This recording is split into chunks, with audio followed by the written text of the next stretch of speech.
చేస్తున్నాను. శేషు గారు, వారు చెప్పిన వర్షన్ ఈ విధంగా ఉంది. అయితే అటు వైఎస్ జగన్మోహన్ రెడ్డి కానీ మంత్రులు కానీ చెప్పేది ఏమంటే అక్కడ వైసీపీ నేతలు ఇది కేవలం ప్రభుత్వ సముదాయ భవనాలు మాత్రమే అని చెప్పి వారు చెప్తూ ఉన్నారు. సో దాన్ని ఎలా తీసుకోవాలి, అండ్ ఈ లావిష్నెస్ ఏ విధంగా ఉంది దీని గురించి కూడా? అందరికీ నమస్కారం. రాజరికాలలో ఒక సామెత ఉంది, మనందరికి బలంగా తెలుసు, రాజుల సొమ్ము రాళ్ల పాలు అనేటటువంటి ఒక సామెత ఉంది.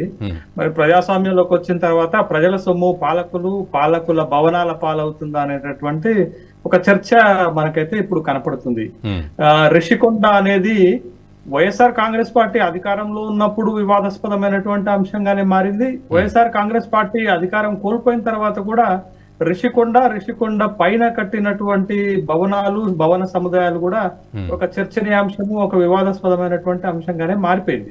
బట్ ఇప్పుడు ఉద్దేశం ఏమైనప్పటికీ కూడా అటు ప్రతిపక్షము ఇటు పాలక పక్షము చేసుకుంటున్నటువంటి ఆరోపణల మొత్తాన్ని గనక మనం పరిశీలన చేసినట్లయితే ఇది ఒక రాజకీయ అంశంగా తెరపైకి వచ్చినట్లుగా మనం చూడాలి. అయితే ఇక్కడ మనం జగన్మోహన్ రెడ్డిని ఒక విషయంలో తప్పుపట్టాలి. ఎందుకనంటే ఒకవేళ ఇది గనక జగన్మోహన్ రెడ్డి క్యాంపు కార్యాలయమో, జగన్మోహన్ రెడ్డి ఉండటానికి కట్టుకున్నటువంటి భవన సముదాయం అయితే ఖచ్చితంగా జగన్మోహన్ రెడ్డి చేసినటువంటి తప్పుగానే మనం చూడాలి. ఎందుకనంటే 500 కోట్ల రూపాయల వ్యయం చేసి ఇంత భారీ స్థాయిలో కట్టుకోవటం అనేది ప్రజాస్వామ్యంలో అంత మంచిది కాదనేటటువంటి అభిప్రాయాన్ని గుర్తు చేసుకోవాలి.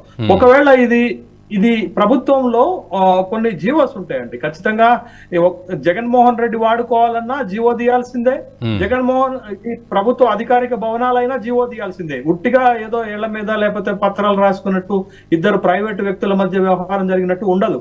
ఒకవేళ జగన్మోహన్ రెడ్డి పార్టీ చెప్తున్నట్టుగా లేకపోతే వైఎస్ఆర్ కాంగ్రెస్ పార్టీ చెప్తున్నట్టుగా ఇది ప్రభుత్వ భవనాలు, ముఖ్యమైనటువంటి వ్యక్తులు, ఇప్పుడు తెలంగాణలోనైతే రాష్ట్రపతి అధికారిక విడిది ఉంటుంది, కానీ అదే విడిపోయినటువంటి ఆంధ్రప్రదేశ్ లో అట్లాంటిది ఏమి లేదు. కాబట్టి రాష్ట్రపతి విడిది కోసము, గవర్నర్ విడిది కోసము, ప్రధానమంత్రి వచ్చినప్పుడు విడిది కోసం మేము ఇది కట్టాము అని అంటే జీవోల్లో స్పష్టంగా పేర్కొంటబడుతుంది. అది కట్టడానికి ముందే జీవోల్లో చాలా స్పష్టంగా మెన్షన్ చేయబడి ఉంటుంది. ఇప్పుడు కొత్త ప్రభుత్వం వచ్చింది కాబట్టి కొత్త ప్రభుత్వం దగ్గర ఆ విధమైనటువంటి అధికారిక డాక్యుమెంట్స్ అన్ని ఉంటాయి కాబట్టి వాటిని బయటపెట్టాల్సినటువంటి అవసరం కూడా ఉంది అనేటటువంటి, ఎందుకంటే వివాదము అయింది కాబట్టి వివాదం సతుమణగాలి అంటే ఒకవేళ జగన్మోహన్ రెడ్డి దోషి అయితే తన వ్యక్తిగత అవసరాల కోసం వాడుకున్నట్లుగా జీవో ఉంటది, లేకపోతే ప్రభుత్వ భవనాలు వాళ్ళ కోసం వాడుతున్నట్టుగా అయితే ఒక జీవో ఉంటుంది.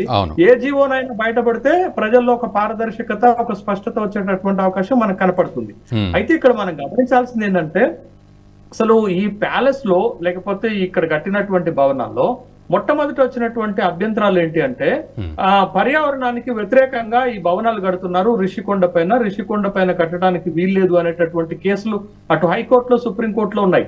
వాటన్నిటిని అధిగమించి వాళ్ళ ప్రభుత్వం పెద్ద ఎత్తున భవనాలు కట్టింది అని అంటే నాకు అనిపిస్తున్నటువంటి ఒక మాట ఏంటి అని అంటే విశాఖపట్నాన్ని రాజధానిగా ఎప్పుడైతే ప్రకటించారో విశాఖపట్నానికి ముఖ్యమంత్రి క్యాంపు కార్యాలయం రావటానికి ఒకవేళ ఈ భవనం కట్టారా అనేటటువంటి ఒక నాకైతే ఆ సందేహం కలుగుతుంది. ఇది ముఖ్యమంత్రి అఫీషియల్ గా ఉండటానికి కట్టినటువంటి కార్యాలయం, మళ్ళీ గెలిస్తే ఖచ్చితంగా నేను విశాఖలోనే ప్రమాణ స్వీకారం చేస్తానని స్పష్టంగా చెప్పాడు కాబట్టి విశాఖ కేంద్రంగా పాలన చేయడానికి ఈ భవనం కట్టారా అనేటటువంటి అనుమానాలు అయితే నాకు వస్తున్నాయి. అయితే ఏది ఏమైనప్పటికీ కూడా ప్రభుత్వం ప్రజల సొమ్ముని ఈ స్థాయిలో ఖర్చు పెట్టి ఈ భవనాల్లో ఒక ఫ్యాన్ వాడటానికి 3 లక్షల రూపాయలు ఖర్చు పెట్టారండి. ఇంటీరియర్ కి 19.8 కోట్ల రూపాయలు ఖర్చు పెట్టారండి. డ్రైనేజ్ కి, నీటికి, వాటికి కలిపి 20 కోట్ల రూపాయలు ఖర్చు పెట్టారు. మొత్తం ఓవరాల్ గా ఈ కన్స్ట్రక్షన్ చేయడానికి 500 కోట్ల రూపాయలు ఖర్చు పెట్టినట్టుగా అఫీషియల్ రికార్డ్సే మనకు కనపడుతున్నటువంటి సందర్భంలో ఖచ్చితంగా ఇది ఈ స్థాయిలో నిర్మించాల్సినటువంటి భవనం కాదు.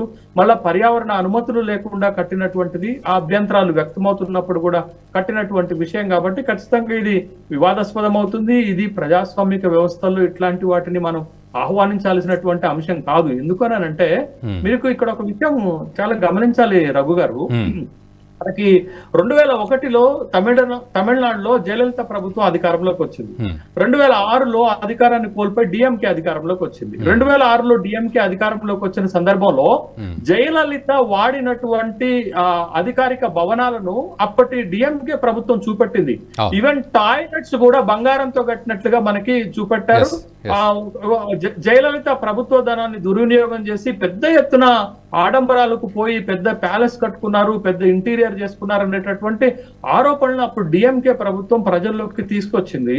బట్ అదే మోడల్లో అదే విధమైనటువంటి అవకాశంగా ఇప్పుడు ఈ ఆంధ్రప్రదేశ్ లో అధికారం కోల్పోయిన తర్వాత వచ్చినటువంటి కొత్త ప్రభుత్వము రిషికొండ ప్యాలెస్ ని బయటకు తీసుకొస్తున్నటువంటి సందర్భం ఉంది. అయితే ఇక్కడ మనం గమనించాల్సిన ఇంకొక ముఖ్యమైనటువంటి విషయం ఏంటంటే ఇది జగన్మోహన్ రెడ్డి ప్రైవేట్ గా కట్టుకున్నటువంటి ఆస్తి కాదనేటటువంటి విషయం స్పష్టమవుతుంది.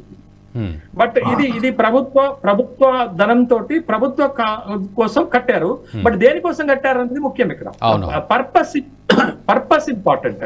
బట్ ఇప్పుడు ప్రభుత్వ ధనంతో కట్టారు, తన ప్రైవేట్ అధికారిక ఆస్తి కానప్పటికీ కూడా జగన్మోహన్ రెడ్డి ప్రభుత్వమే కట్టింది కాబట్టి ప్రజలకు జవాబుదారీతనంగా ఉండాలి కాబట్టి the purpose of construction of buildings on Rishikonda, Rishikonda పైన ఇన్ని ట్రిబ్యునల్స్ వయలేషన్స్, పర్యావరణ వయలేషన్స్ చేసి కూడా మీరు కట్టినటువంటి పర్పస్ ఏందనేదే ముఖ్యమవుతుంది. బట్ శేషి గారు, sorry for the interruption Sesh గారు, అయితే ఇక్కడ టీడీపీ నేతలు ఏం చేస్తున్నారు, ఆ లోపల విజువల్స్ తీయడం, గుడివాడ అమర్నాథ్ ఆయన కూడా అన్నారు ఇటువంటి విజువల్స్ తీస్తే మరి రాబోయే రోజుల్లో సెక్యూరిటీ థ్రెట్ కాదా ఇది, ప్రధాని కానీ రాష్ట్రపతి కానీ వచ్చినప్పుడు ఉపయోగించే భవనం అని. ఇదొకటైతే, అండ్ ముఖ్యంగా ఇప్పుడు 26 లక్షల బాత్ టబ్ అని చెప్పడం, ఇవన్నీ కూడా ఇటాలియన్ మార్బుల్స్ అనడం, తర్వాత రకరకాల మెటీరియల్ వాడారని. సో టీడీపీ నేతలు కూడా ఏం ఫోకస్ చేయాలనుకుంటున్నారు? వాళ్ళు కేవలం లావిష్నెస్ని చూపెట్టాలన్నా, మీరు అన్నట్టు పర్యావరణ అనుమతులు లేకుండా లేకపోతే వాటిని ఇబ్బంది పెట్టే విధంగా కట్టడాలు జరిగాయి, తర్వాత జగన్ అవినీతి చేశారు, ప్రభుత్వానికి కాదు ఇది సొంతగా వాడుతున్నారు, ఏది ప్రూవ్ చేద్దామని ఈ రకమైన ఇది చేస్తోంది? ఇప్పుడు ఇక్కడ ఈ విజువల్స్ ని బయటకు తీసుకురావటంలో ఉన్నటువంటి ఉద్దేశాలు ఏంటి అంటే, ప్రజాధనాన్ని ఖర్చు బట్టి ప్రజాధనంతో ఈ స్థాయిలో లగ్జరియస్ ఐటమ్స్ ని దీంట్లో పెట్టారు అనేటటువంటి ఒక విషయాన్ని బయటకు తీసుకురాదలుచుకున్నారు. ఇటాలియన్ మార్బుల్ వాడటం కానీ, 25 లక్షల రూపాయల బాత్ టబ్ ను వాడటం కానీ ఏ సామాన్య ప్రజలు ఆహ్వానించారండి. ఇది మనం ఎంత చర్చ పెట్టుకున్నా ఏమనుకున్నా గానీ, ఇది ఏ పర్పస్ అయినా కానీ ఈ స్థాయిలో ప్రజాధనాన్ని దుర్వినియోగం చేయటం ఎవరు కూడా ఆహ్వానించేటటువంటి అంశంగా ఉండదు మనకి. ఖచ్చితంగా ఇది రాష్ట్రపతుల కోసం కట్టినా, ఇంకోళ్ళ కోసం కట్టినా, ఇంకోళ్ళ విడిది కోసం కట్టినా, బట్ ఈ స్థాయిలో మనం రిచ్నెస్ ని చూపించాల్సినటువంటి అవసరము ఒక విభజిత రాష్ట్రానికి ఉంటుందా అనేటటువంటి ప్రశ్నలే తలెత్తుతున్నాయి. బట్ ఇది ఏంటి అంటే, రాజకీయంగా కాకుండా ఇది గత ప్రభుత్వం చేసినటువంటి తప్పుగా ఎత్తి చూపించటము ఆహ్వానించదగినందే. ఆ విధమైనటువంటి విషయం చేయాలి. కానీ టూ మచ్ గా వెళ్ళి రాజకీయం చేస్తే, అప్పుడు జయలలిత పైన డిఎంకే ప్రభుత్వం ఎట్లా చేసిందో తర్వాత పెద్ద ఉపయోగం జరగలేదు కదండి. జయలలితని మళ్ళీ 2 సార్లు అక్కడ ప్రజలు ఎన్నుకున్నటువంటి సందర్భాన్ని చూసాం. బట్ ఇది తప్పును తప్పిదంగా చూపించటం, ఇది ఆంధ్రప్రదేశ్ లాంటి ఒక రాష్ట్రానికి ఇది అవసరం లేదు అని చెప్పటం వరకైతే మనం ఆహ్వానించాల్సినటువంటి అంశం. కానీ దీంట్లో కూడా రాజకీయ కోణాలను మనం చూడటం అనేది అది అంత మంచిది కాదనేటట్టు. కానీ ఒకటి వైసీపీ ప్రభుత్వం చేసిన తప్పు ఏంటి అంటే, రిషికొండ పైన పర్యావరణ అనుమతులు లేకుండా కట్టడం ఒకటైతే, ఈ స్థాయిలో లగ్జరియస్ గా కట్టి ప్రజాధనాన్ని దుర్వినియోగం చేసినట్టుగా మనం ఒప్పుకొని తీరాల్సిందే. ఈ వీడియో మీకు నచ్చినట్టయితే లైక్ చేయండి, 10 మందికి షేర్ చేయండి, అలాగే కామెంట్ల రూపంలో మీ అభిప్రాయాలను మాతో పంచుకోండి. Nationalist hub group of channels ను సబ్స్క్రైబ్ చేసుకుని తెలుగునాట జాతీయవాద జర్నలిజాన్ని ప్రోత్సహించండి. ఈ వీడియో కింద ఉన్న బెల్ ఐకాన్ పై క్లిక్ చేయడం మర్చిపోవద్దు.